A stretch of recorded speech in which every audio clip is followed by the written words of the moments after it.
Bonjour à tous.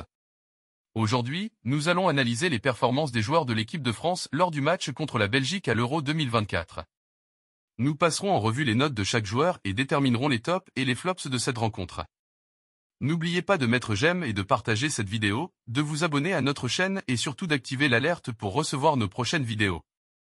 Passons à l'analyse des Bleus et commençons avec le gardien du but, Mike Maignan, 6,5, valeur sur des Français au cage. Le Milanais a livré une solide prestation. Auteur d'une parade peu académique mais efficace sur un coup franc vicieux de Kevin De Bruyne, 24e, il a été précieux dans toutes ses interventions et a souvent été précieux sur sa ligne en seconde période sur plusieurs frappes belges. Un match très sérieux de l'ancien Parisien. Jules Koundé, 7, rare satisfaction de l'équipe de France depuis le début du tournoi, le défenseur du Barça a poursuivi sur sa lancée ce lundi. Propre dans ses interventions, il n'a pas hésité à se projeter pour apporter une solution à Antoine Griezmann en phase offensive. De ce fait, plusieurs centres ont été impressionnants de justesse et trouvèrent souvent la tête de Marcus Thuram, pas loin d'ouvrir le score, 34e, 50e. Muselant Jérémy Doku, un sérieux client, il a été propre dans ses transmissions et a assurément été le meilleur français ce soir. Dayo Upamecano, 5,5, après-midi à Düsseldorf en demi-teinte pour le Bavarois.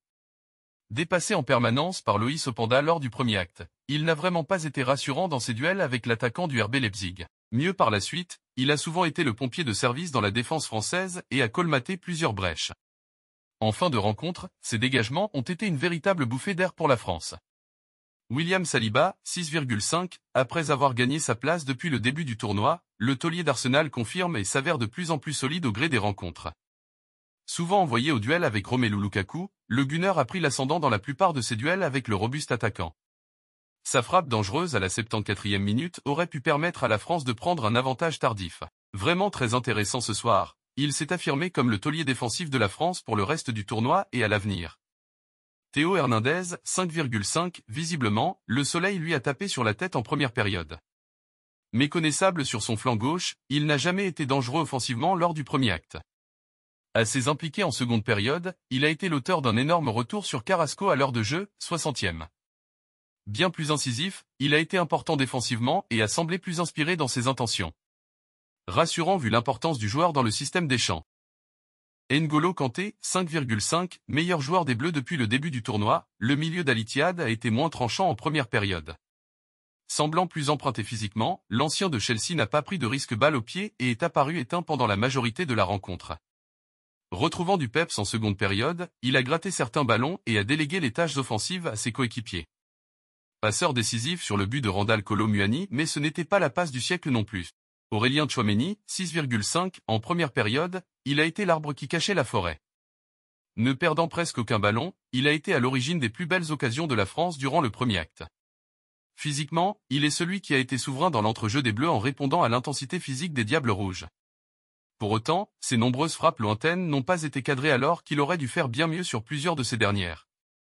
Averti à la 14e minute.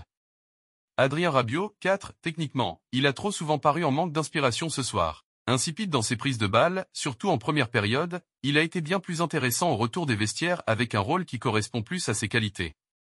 Sur les duels, il a été bougé par des Belges plus solides et a trop peu apporté offensivement sur cette rencontre. Averti à la 23e minute, il sera suspendu pour le quart de finale. Antoine Griezmann, 3, que dire de sa prestation ? Positionné dans un rôle d'ailier droit qui ne va vraiment pas à ses qualités, Griezmann a été catastrophique lors du premier acte. Toujours en décalé par rapport à ses coéquipiers, aucune de ses inspirations n'a trouvé suite et son apport offensif a été quasi nul. Même sa grinta habituelle à la conquête du ballon n'aura pas été présente ce soir. Perdant trop de ballons pour un joueur de son importance, il a réellement raté son match ce soir. Averti à la 23e minute. Marcus Thuram, 2,5, titulaire à la pointe de l'attaque, l'interiste a été mauvais ce soir. Pesant néanmoins sur la défense, il n'a pas fait grand-chose pour le reste. Même dans ses appels et ses remises, il a souvent raté des gestes élémentaires et a perdu bêtement plusieurs ballons qui viennent ternir une prestation décevante.